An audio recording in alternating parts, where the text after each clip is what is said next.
இன்றைய அனுதின தியான வார்த்தையில் தேற்றவாளரை பற்றி வேதம் என்ன கூறுகிறது என்று பார்ப்போம்.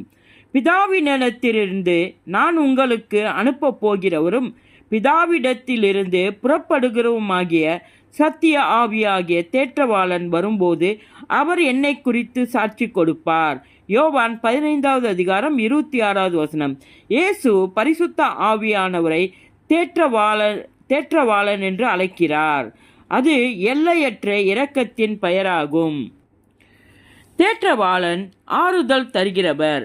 ஒருவன் நெருக்கத்தின் மத்தியில் இருக்கும்போது அவன் பக்கமாக நின்று அவனுக்கு உதவுகிறார்.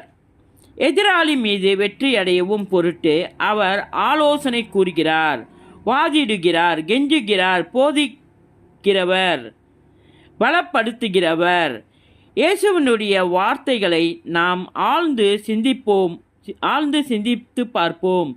நான் பிதாவை வேண்டிக் கொள்வேன், அப்பொழுது என்றென்றைக்கும் உங்களுடனே கூட இருக்கும்படி சத்திய ஆவியாகிய வேறொரு தேற்றவாளன் உங்களுக்கு தந்தருளுவார். யோவான் 14வது அதிகாரம் 16வது வசனம். இயேசு தன்னை முதலாம் தேற்றவாளன் என்று கருதுகிறார் என்பது மிகவும் தெளிவாகிறது.